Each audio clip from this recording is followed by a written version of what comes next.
Estaría bueno el repasito primero. Dale, vamos con los temas.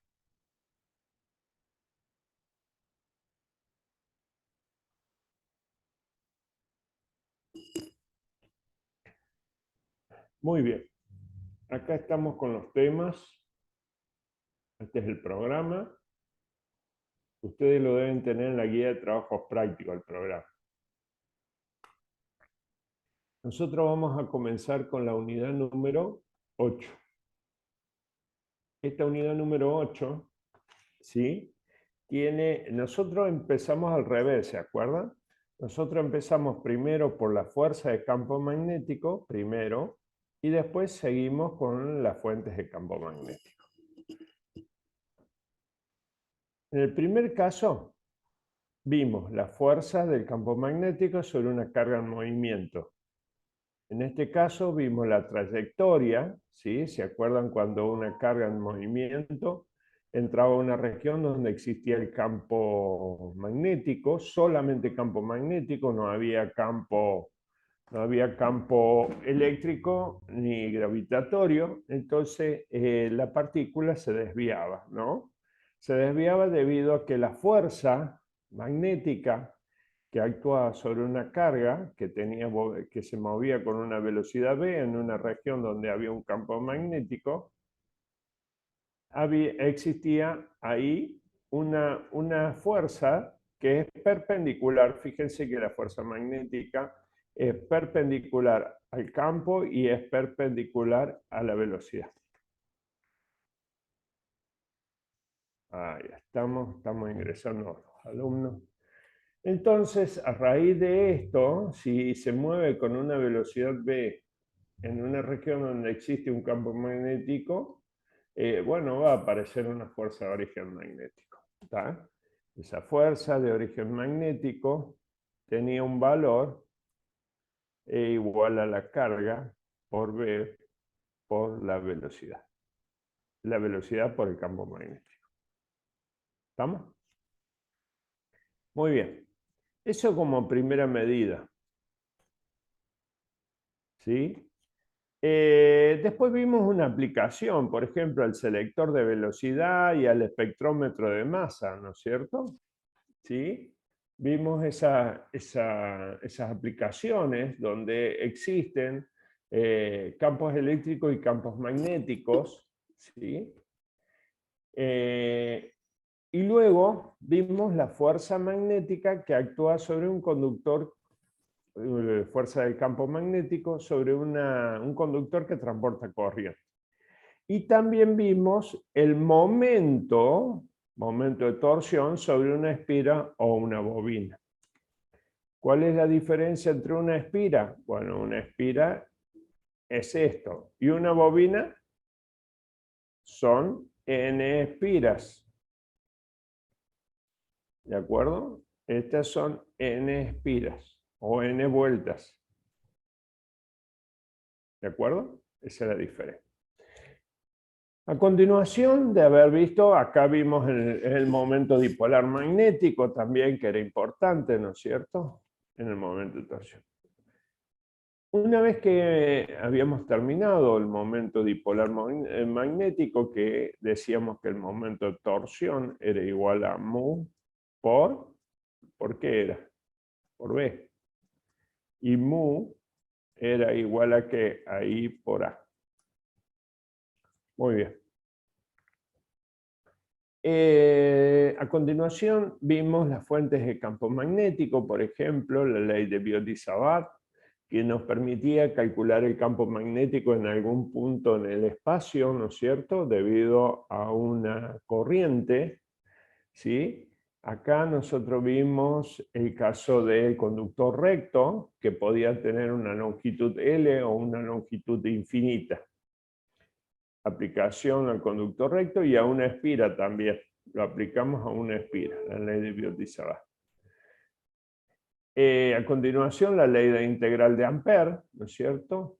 Aplicación al toroide y al solenoide, que eran dos dispositivos que se utilizaban para crear campos magnéticos medianamente uniformes en el área encerrada por el toroide, por el enrollamiento del toroide o el del solenoide.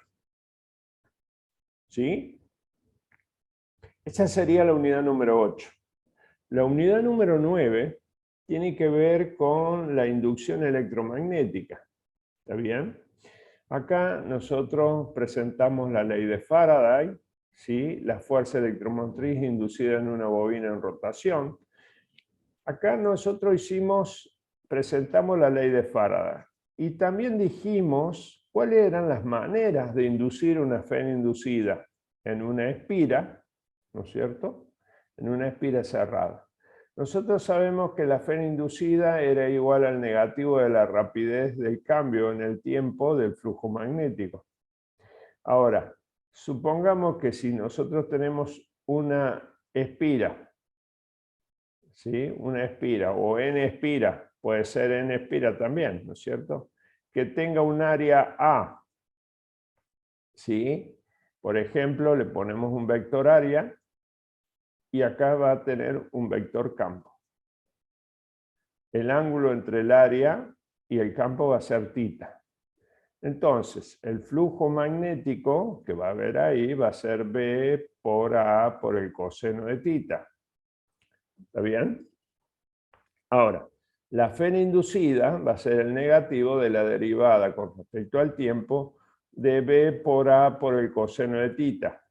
Entonces, dijimos que para que exista una FEN inducida tiene que haber un cambio de la magnitud del campo magnético en el tiempo, un cambio del área de la espira, ¿no es cierto?, en el tiempo, o el ángulo que forma el vector área con el vector campo. Cualquiera de esas tres cosas que ocurra, o una combinación de las tres, que cambien en el tiempo, se va a inducir una FEN. ¿De acuerdo? Muy bien. Acá nosotros vimos, vimos los distintos tipos de FEN inducida, por ejemplo, la fuerza electromotriz, la FEN inducida en un conductor recto, en un campo magnético, ¿sí? También vimos eso, ¿no es cierto?, cuando el conductor se movía con una velocidad v en una región donde existe un campo magnético, ¿no? Después a ese conductor recto también lo hicimos formar parte de un circuito, ¿sí? Y hemos determinado ahí el valor de la FEN. A continuación vimos auto y mutua inducción.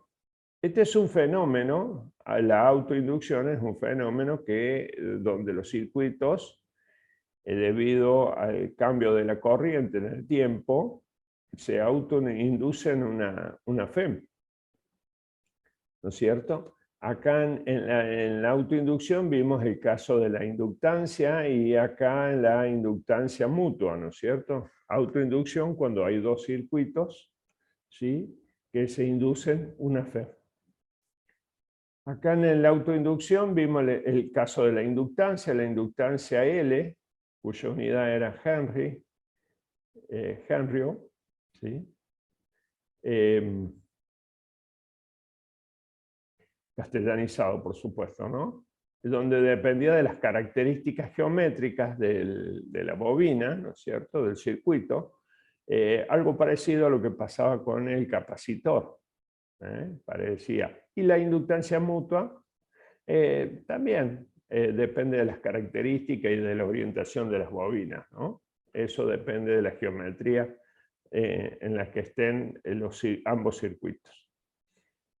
Vimos la aplicación del cierre y apertura de circuitos inductivos. Esto tiene que ver con un circuito que nosotros le llamamos RL, ¿no es cierto?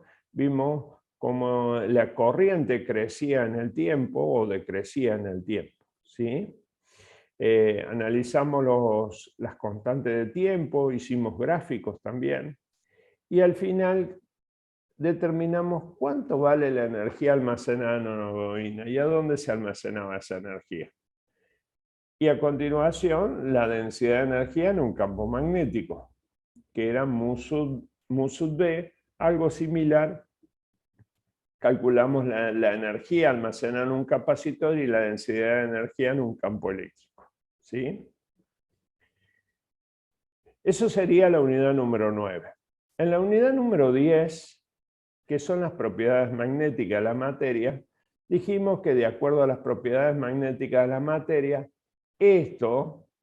todos los materiales se podían dividir en 3 grandes grupos: los paramagnéticos, los diamagnéticos y los ferromagnéticos. ¿Está bien? Los paramagnéticos y los ferromagnéticos muestran efectos magnéticos cuando hay un campo externo cerca de ellos. En cambio, los diamagnéticos no. El paramagnético se magnetiza cuando hay un campo externo cercano a él, pero cuando desaparece el campo externo, desaparecen las propiedades magnéticas de un material paramagnético. En cambio, el ferromagnético muestran efectos intensos, efectos magnéticos intensos, y aún en ausencia del campo magnético externo, todavía siguen manifestando efectos magnéticos. Este sería el ferromagnético. Acá nosotros vimos los conceptos de permeabilidad relativa, permeabilidad absoluta. Vimos la magnetización, el vector magnetización, susceptibilidad magnética, relación entre los parámetros, los 3 vectores magnéticos, ¿sí? Y vimos, pusimos, digamos, foco en los materiales ferromagnéticos, en el ferromagnetismo, ciclo de histéresis, y hablamos algo de la energía del ciclo del ciclo de histéresis, ¿no? ¿Sí? Eso sería la unidad número 10. La unidad número, ya les digo, la unidad número, voy a correr un poquito la barra, la unidad número 11 tiene que ver con la corriente alterna. Esta corriente alterna, vimos cómo se generan las fuerzas, las ondas de las fuerzas armónicas, y vimos también la representación fasorial. ¿Sí? Esta representación fasorial es a través de vectores. También podemos decir que vimos el diagrama fasorial o el diagrama vectorial, ¿no? Cómo se representa. Vimos la aplicación de las fuerzas electromotrices armónicas, circuitos resistivos, capacitivos e inductivos. ¿Qué quiere decir esto? Que nosotros vimos un circuito, una resistencia en un circuito de corriente alterna pura, un inductor en un circuito de corriente alterna puro y un inductor en un circuito de corriente alterna. Ahora bien, ahí, cuando nosotros vimos por separado el resistivo, el capacitivo y el inductivo, vimos cuál era cómo era el comportamiento en los bornes de cada uno de los elementos del voltaje y de la corriente. Si ustedes recuerdan, en un circuito resistivo el voltaje y la corriente están en fase, toman al mismo momento los valores máximos, los valores nulos, mínimos. En los inductivos y capacitivos ya no pasa lo mismo, no están en fase el voltaje y la corriente. ¿Está bien? Así que en un voltaje inductivo la corriente atrasa el voltaje, en un capacitivo la corriente adelanta el voltaje. 90 grados, ¿no es cierto? Luego vimos algo de potencia, la energía, impedancias también, que son las impedancias. Vimos algunos gráficos también. Y al final vimos estos 3 elementos, resistivo, capacitivo e inductivo, conectados en serie. Un circuito RLC típico de corriente alterna sería, ahí analizamos el tema de la corriente, cómo es la corriente y cuál es el desfasaje que tiene la corriente en ese circuito con el voltaje.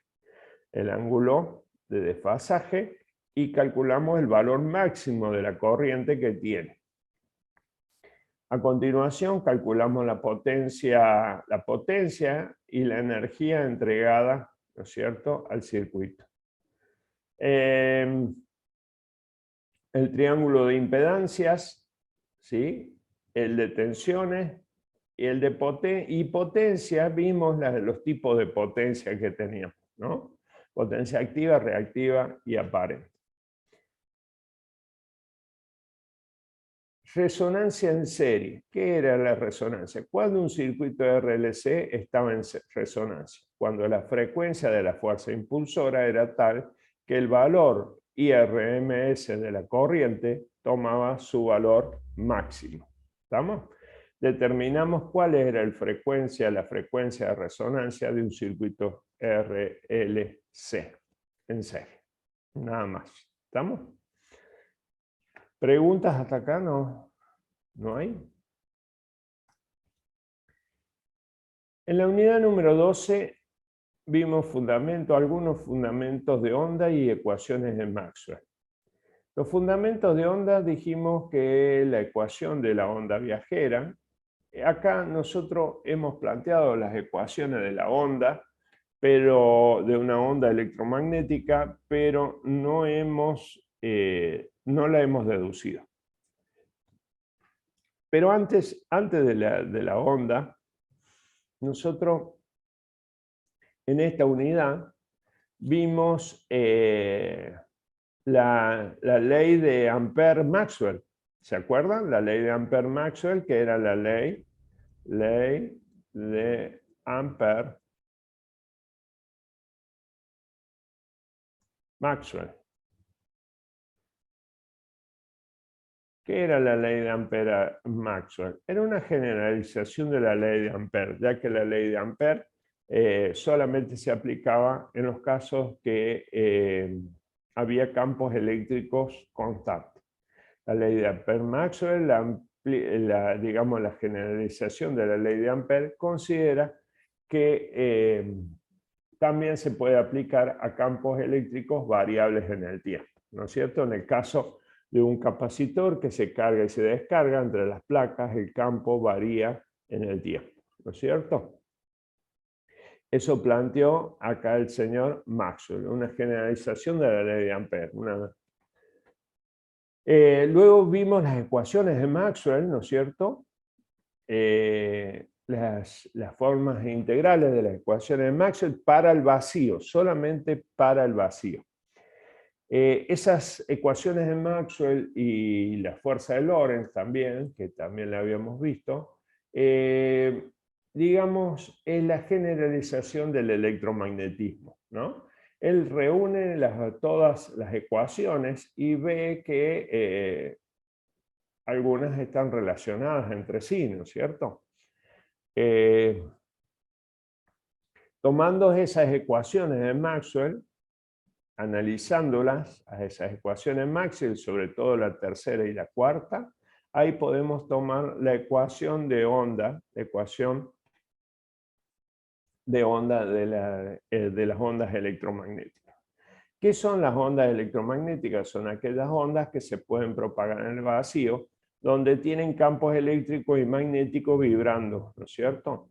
Estos campos magnéticos y campos eléctricos siempre están perpendiculares entre sí, es decir, forman un ángulo de 90 grados. Son ondas transversales, acuérdense los tipos de ondas, ¿no es cierto? Longitudinales o transversales, son ondas transversales. Y hemos podido determinar o demostrar que la rapidez de propagación de una onda electromagnética es igual a la rapidez de la luz en el vacío. ¿Está bien? La rapidez de la luz en el vacío. También hemos encontrado algunas relaciones entre las magnitudes del campo eléctrico y el campo magnético. Por ejemplo, en cualquier punto donde se propaga una onda electromagnética, la relación campo eléctrico, campo magnético es igual a la rapidez con que se propaga la onda, ¿no? Acá nosotros tenemos que la rapidez de propagación de una onda electromagnética es igual a la longitud de onda por la frecuencia. ¿Está bien? Esto tiene un valor de 3 por 10 a la 8 metros sobre segundo. ¿Está bien? Ahora bien, en el vacío, ¿no es cierto? Ahora bien, Si la longitud de onda y la frecuencia son siempre constantes, y no. No siempre, ¿no? Ahí, cuando nosotros vimos el espectro electromagnético, vimos que en el espectro electromagnético hay ondas que tienen longitud alta y tienen una frecuencia baja. Pero también puede pasar que hay ondas que tienen una longitud de onda baja y una frecuencia alta. ¿Está bien? Por ejemplo, las ondas de TV tienen una longitud alta y una frecuencia baja, pero los rayos X tienen una longitud de onda baja y una frecuencia alta, ¿no es cierto? Entonces el espectro electromagnético está en función de las longitudes de onda y frecuencia, ¿no? ¿Sí? Eso es lo que habíamos visto con respecto al espectro electromagnético. Mientras una baja, la otra tiene que subir para mantener ese valor. Muy bien. En la unidad número 10 vimos hicimos el repaso de la óptica geométrica, ¿no es cierto? La reflexión, la refracción. Y también repasamos un poquito el principio de Hagen, ¿no? Ese principio de Hagen. Bien. Y ahí lo aplicamos también a la reflexión y a la refracción. Después repasamos la interferencia de ondas, ¿no es cierto? Vimos que la interferencia de ondas también se da en el caso de las ondas luminosas, que deben haber hecho el laboratorio la semana pasada, si mal no recuerdo, o esta semana. Interferencia de onda. Esta interferencia de onda queda manifestado ayer, claro, muy bien. Esta interferencia de onda queda manifestado en la experiencia de Young, a través de la experiencia de la doble ranura de Young. Hasta ahí llegamos. Esto que lo tienen escrito, interferencia en películas delgadas, cuña, difracción y polarización de la luz, eso lo van a leer, pero en este caso no lo voy a evaluar porque no llegamos a verlo en clase. ¿De acuerdo? Ahora sí, preguntas. ¿Cómo le fue con el experimento de interferencia ayer?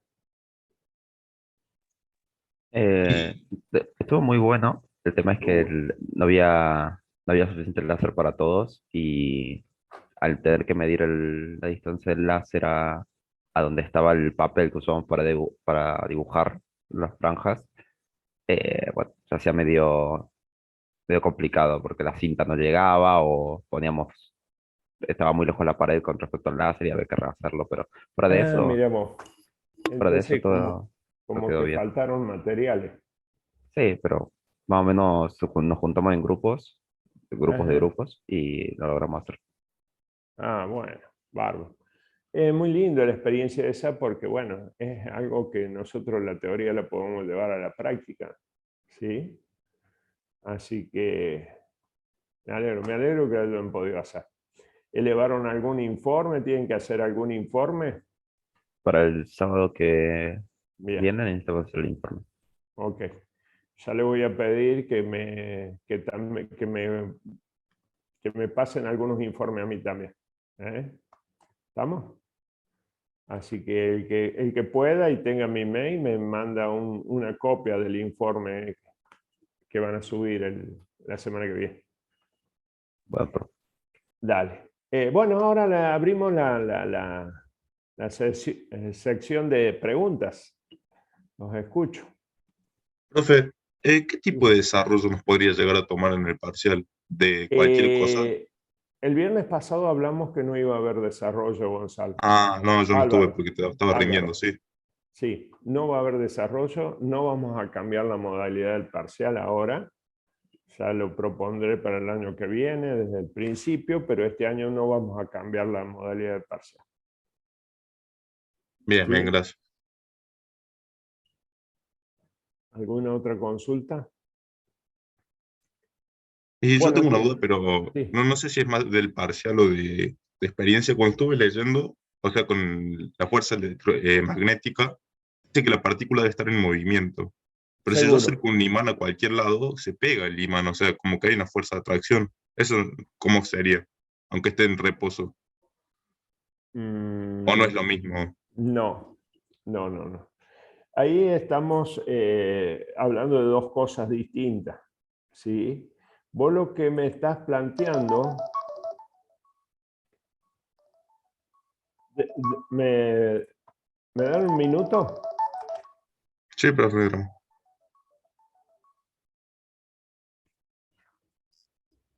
Hola.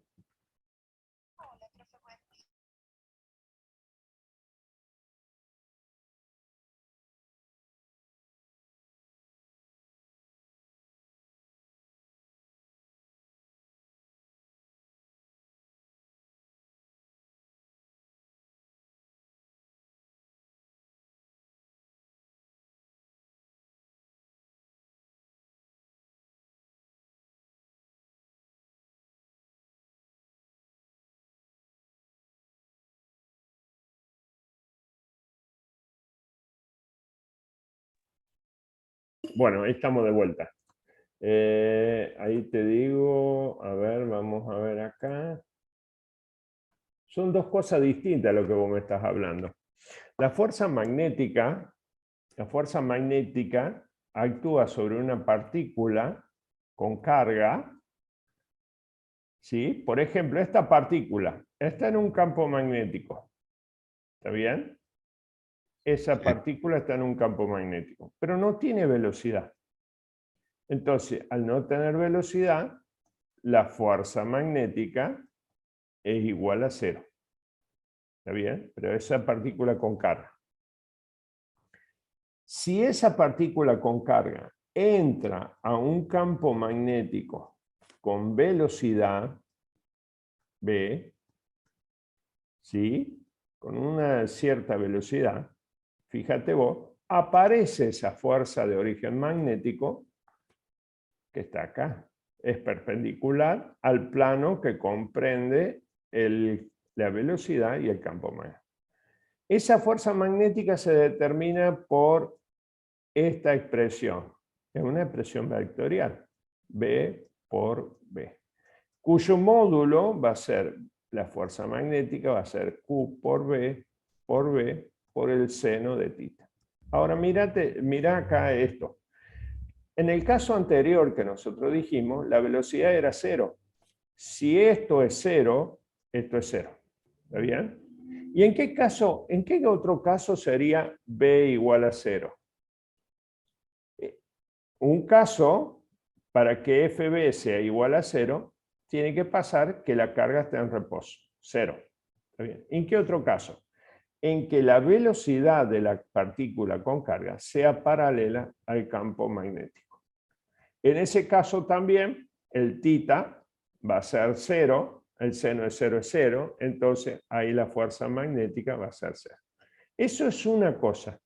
Ahora, lo que vos me estás planteando es otra, por otro lado, que vos tenés un imán que tiene norte, un sur, y colocas un elemento y es atraído por ese imán.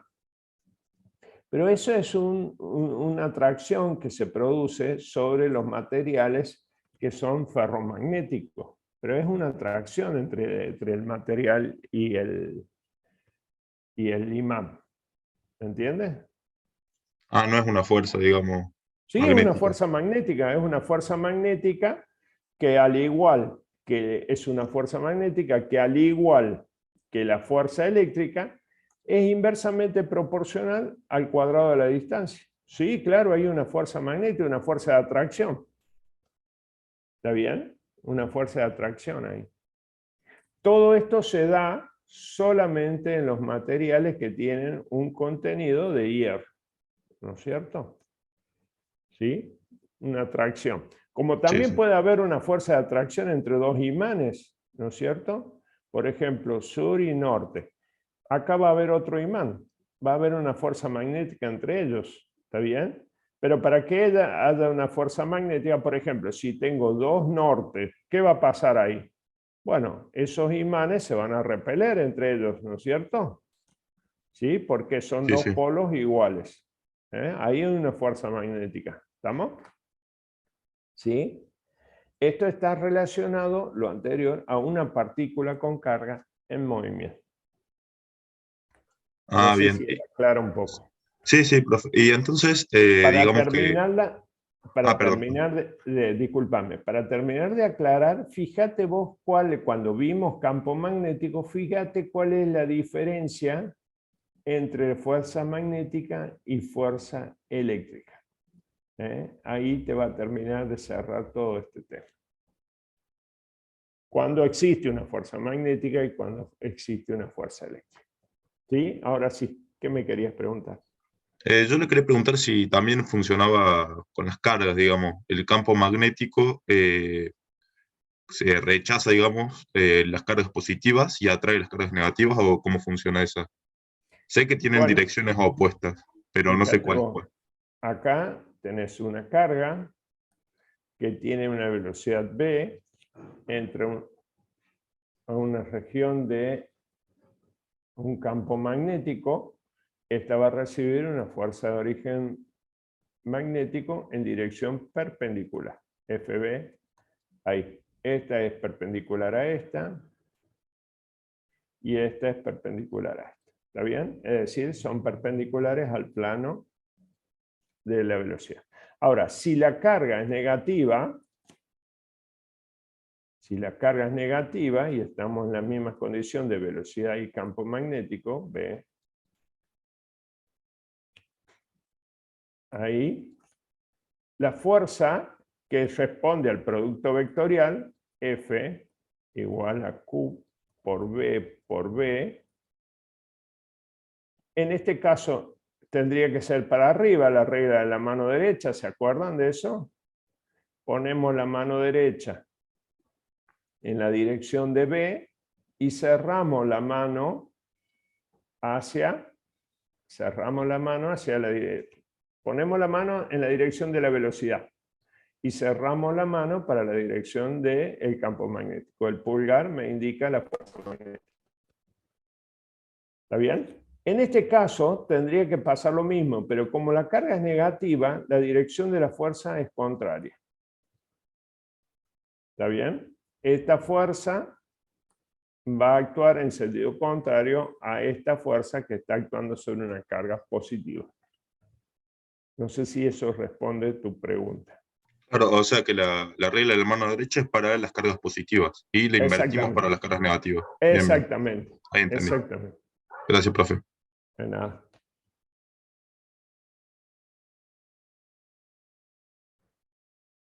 Muy bien. ¿Alguna otra consulta?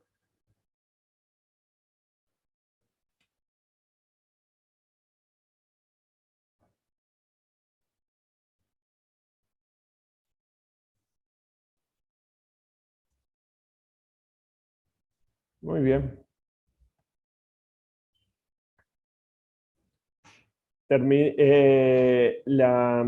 Como les decía recién, la modalidad no va a cambiar. Y también lo que les comentaba la vez pasada, todos los alumnos que tengan 5 y logren 7 o más en el segundo parcial no van a recuperar el primero. El cronograma va a ser, está en el aula virtual. El cronograma es el viernes que viene, el viernes 4, tomamos parcial. El viernes siguiente hacemos la clase consulta y el siguiente estamos rindiendo el recuperatorio del primero o del segundo. No se puede hacer un recuperatorio integral donde tengan los dos parciales, ¿de acuerdo? Sí o sí hay que rendir o el primero o el segundo, ¿de acuerdo? ¿Sí? Otro tema es para los alumnos que logren la aprobación directa. ¿Qué significaría la aprobación directa? La aprobación directa sería que el alumno logre en el parcial práctico 6 o más en cada parcial. Y en la parte teórica, 6 o más. Esto, por supuesto, más los TPL. ¿De acuerdo? Si esto ocurre, no es promedio esto, en cada parcial. Si esto ocurre, logra la aprobación directa. ¿Qué significa? Después se inscribe en un turno de examen.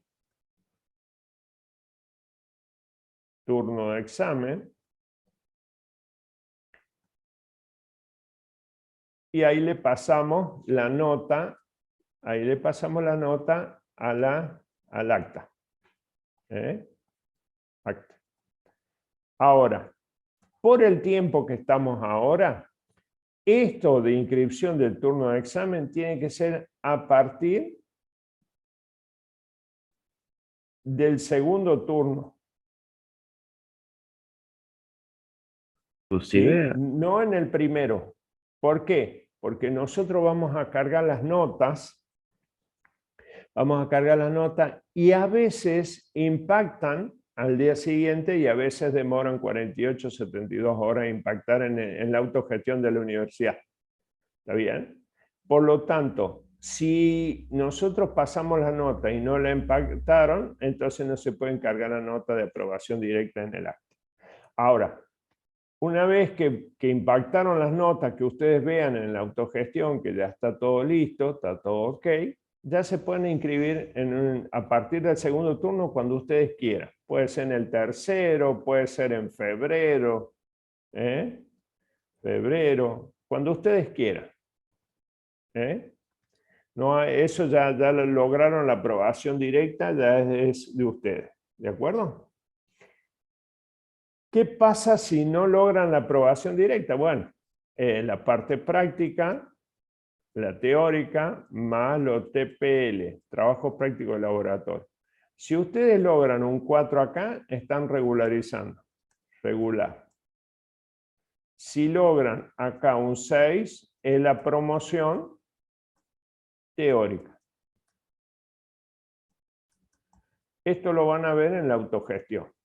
Cuando nosotros tenemos la autogestión, que es lo que tienen ustedes, ustedes van a aparecer en la condición de regular. Profe, pero yo tengo promocionada la parte teórica. Sí, es correcto, pero la planilla de autogestión nosotros no tenemos posibilidad de poner promoción de autogestión, promoción teórica. Es promoción práctica o nada. ¿De acuerdo? Entonces, ustedes van a ver que tienen la nota del teórico, están promocionados en el teórico, pero en la condición de la planilla va a salir regular. ¿De acuerdo? Pero esto no se los quita a ustedes. ¿Estamos? ¿Cuánto va a durar esto? Hasta que apruebe la parte práctica. Esto lleva 2 años académicos, 2 ciclos académicos.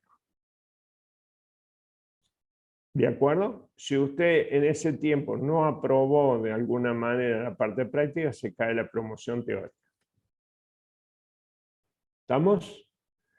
¿Y cómo lo logra eso? Y puede rendirlo. En un turno de examen se inscribe, se presenta y rinde la parte práctica. Y bueno, lo pasa exactamente lo mismo con el teórico. Si promocionó la parte práctica más los TPL, promociona, pero no logra promocionar el teórico, acá es promoción o nada, ¿no es cierto? No es obligatorio el teórico. Lo que sí es obligatorio es el práctico. Eso sí es obligatorio. Y si no promociona esta, no promoción, ¿es promoción? ¿Promo o no promo? Eso no queda ahí, no hay regularidad, nada en la parte teórica. ¿Sí? Si no promociona, por ejemplo, bueno, se presenta en un turno de examen y solamente rinde la parte teórica. ¿Estamos? En el caso anterior, que habíamos dicho el caso 1, solo rinde la parte práctica. Ahora, ¿qué pasa? Vamos a hacer un tercer caso. ¿Qué pasa si en la parte práctica, más los TPL, trabajo práctico de laboratorio, queda libre? Y en el teórico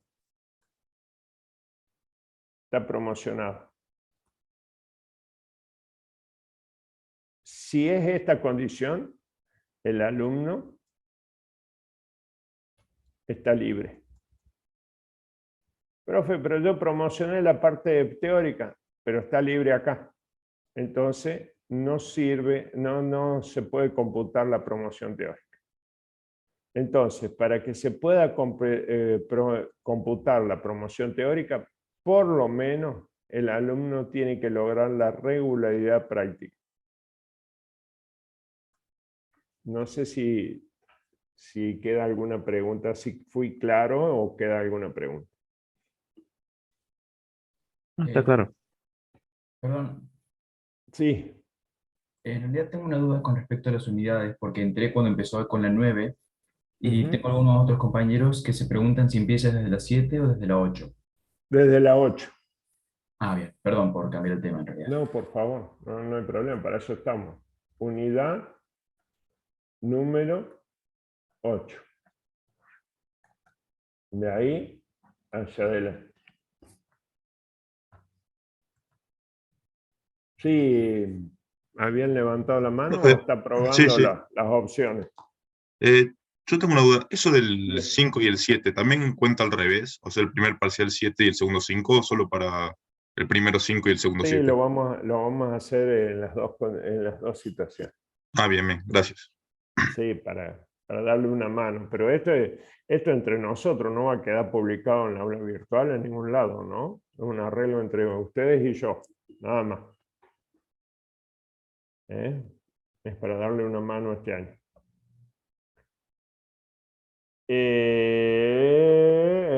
Acá está. Álvaro, es lo que vos preguntabas recién. Estoy leyendo los chats. Muy bien. ¿Alguna otra consulta?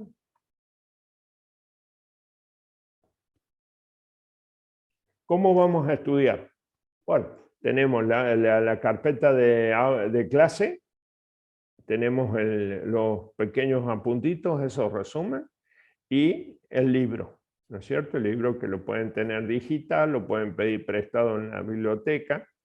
Entre esas tres cosas, entre la carpeta, podemos estudiar y yo creo que les tiene que ir bien. Así que nos queda estudiar nada más y afrontar todo lo que se les viene, ¿no? Porque van a estar todos con parcial.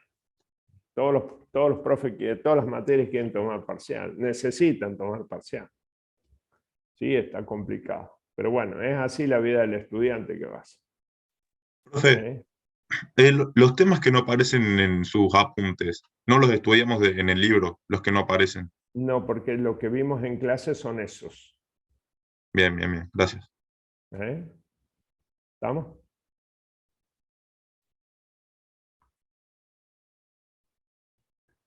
Por mí, no tengo nada más que comentarles. Si no tienen más preguntas, ya estaríamos en condiciones de terminar la reunión. Bueno, nos vemos en el parcial, ¿sí? ¿Cuántos más o menos entraron en el laboratorio? ¿40 habrá?